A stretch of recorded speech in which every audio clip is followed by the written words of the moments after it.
வணக்கம். தலித் மற்றும் இஸ்லாமிய ஓட்டுகளை பிரித்து அதிமுக பிஜேபி கூட்டணிக்கு உதவி செய்வதற்காக கட்சி தொடங்கக்கூடிய விஜய் என்ன மாதிரி ஒரு மாற்றத்தை கொடுப்பாருங்க அப்படின்னு கேக்குறாங்க.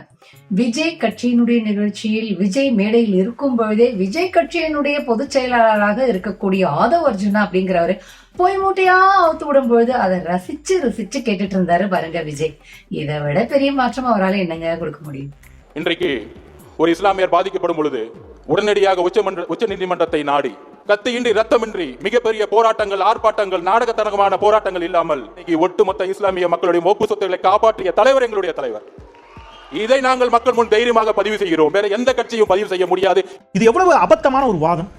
16ஆம் தேதி இந்த வழக்கு விசாரணைக்கு வருகின்ற பொழுது வாதிட்ட 5 வழக்கறிஞர்கள், நீதிபதிகள் 5 வழக்கறிஞர்களுக்கு தான் அனுமதி கொடுக்கிறார்கள். கபில் சிபில், ராஜீவ் தவான், அபிஷேக் மனு சிங்வி, சியூ சிங், வில்சன், இந்த 5 பேர் வாதிட்டு இருக்காங்க. இந்த 5 பேர்ல கட்சி சார்பா வாதிட்ட ஒரே வழக்கறிஞர் வில்சன் வாதிட போய் கோர்ட்ல கேட்கறாங்க நீதிபதிகள், நீங்க யார் தரப்புல வாதிட வருகிறீர்கள் சொல்லின பொழுது நான் திராவிட முன்னேற்ற கழக தரப்பிலும் ஆராசா தரப்பிலும், ஆராசா நீங்க வகுப்பாரிய சட்ட மசோதா தொடர்பாக அமைக்கப்பட்ட ஜாயிண்ட் பார்லிமெண்டரி கமிட்டியினுடைய ஒரு உறுப்பினர், ஜேபிசியினுடைய உறுப்பினர் என்று சொன்னபோது சரி உங்களை அலோவ் பண்றோங்கிறாங்க. 17ஆம் தேதி பேர் போட்டிருக்காங்க, senior advocate P Wilson and Husifa Ahmadi echoed these concerns, arguing that this criterion imposes unconstitutional religion test என்று வில்சன் பேசியதை கோட் பண்ணியே வந்திருக்குது. ரைட். இதுல கூடுதலா ஒரு தகவல், நீங்க அந்த கோர்ட் அந்த தீர்ப்பு கொடுக்கும்போது என்ன சொல்றாங்க அப்படின்னு கேட்டீங்கன்னா, ஏகப்பட்ட பேர் இதுக்கு மனு தாக்கல் பண்ணிருக்காங்க. தாவேக்காவும் மனு போட்டுருக்கு, நான் இல்லைன்னு சொல்ல. தாவேக்காவும் உச்சநீதிமன்றத்தில் அன்னைக்கு எனக்கு எந்த மாற்று கருத்து நான் அந்த உண்மையை மறைக்க விரும்பல. தீர்ப்பு கொடுக்கும்போது 5 பெட்டிஷன் மட்டும் தான் சுப்ரீம் கோர்ட் எடுத்துக்குது. அந்த 5 பெட்டிஷனை நான் சுருக்கமா சொல்லிடுறேன், ஏன்னா இது பொய்ய சொல்லிட்டு இருக்கிற ஆதரவு. அதுக்காக சொல்றேன். Arshad Madani versus Union Government of India, Mohammed Jamil Merchant versus Union Government of India, Mohammed Fasul Rahim versus Union Government of India, Sheikh Nurul Hasan versus Union Government of India, Asaduddin Owaisi versus Union Government of India. இந்த 5 வழக்க நான் எடுத்துக்கிறேன். மத்த எல்லாரும் நீங்க ரிட்டன்ல உங்களுடைய டாக்குமெண்ட் கொடுங்க, நம்ம விவாதிக்கலாம்னு சொல்லி முடிச்சிட்டாங்க. இந்த தரப்புல வாதிடவே அனுமதிக்கலங்க. என்னோட கேள்வி என்னன்னா, எல்லாருடைய கூட்டு முயற்சியில் இது நடந்துச்சுன்னு சொல்லிட்டா கூட பரவாயில்லைங்க. அப்ப சட்டமன்றத்தில் தனி தீர்மானம் கொண்டு வந்த முதலமைச்சர் யாரு? நாடாளுமன்ற மக்களவையில் இதற்காக கடுமையான வாதங்களை செய்த ஆராசா யாரு? அவ்வளவு திருத்தங்களை கொண்டு வந்து உரையாற்றி வாக்கெடுப்பு நடத்தணும்னு விடிய சபையை மாநிலங்களில் நடத்தினார் திருச்சி சிவா அவர்கள். எத்தனை திருத்தம் கொண்டு வந்தாருனாவது விஜய்க்கு தெரியுமா?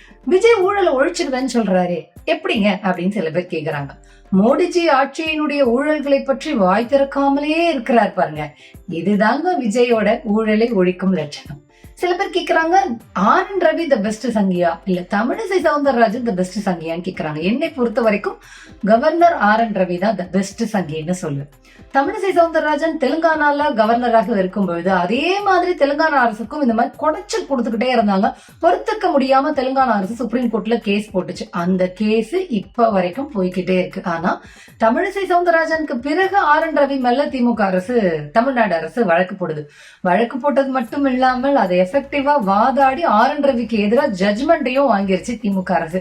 அதை கொண்டாடுற மாதிரி டீ பார்ட்டியெல்லாம் வேற கொடுத்துக்கிட்டு இருக்கு.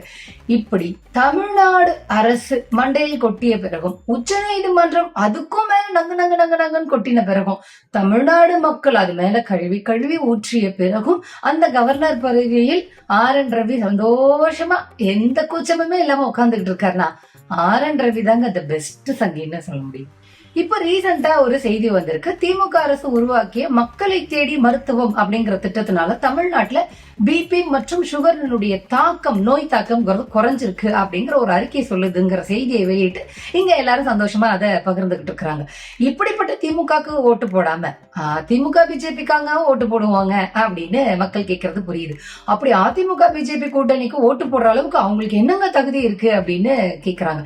அது சங்கியா நான் என்ன சொல்லணும் அப்படின்னா, திமுக அரசு மக்களை தேடி மருத்துவம்னு ஒரு திட்டத்தை எடுத்துட்டு வந்துதான் நோய் தாக்கத்தை குறைச்சிக்கிட்டு இருக்கு. ஆனா பிஜேபியில் இருப்பவர்கள் ஏற்கனவே மாட்டு சாணி, மாட்டு மூத்திரம் எல்லாம் குடிச்சு நோயை குறைப்போம் அப்படின்னு டெமோ காமிச்சிட்டு இருக்காங்க. இதுல ஒரு படி மேல போய் பிஜேபியினுடைய முன்னாள் எம்பி பரேஷ் ராவல் அப்படிங்கிறவர் தினமும் அவருடைய மூத்திரத்தையே குடிச்சு அவருடைய நோய் தாக்கத்தை அவர் குறைச்சுக்கிறாரு அப்படிங்கிற செய்தி வெளில வந்திருக்கு.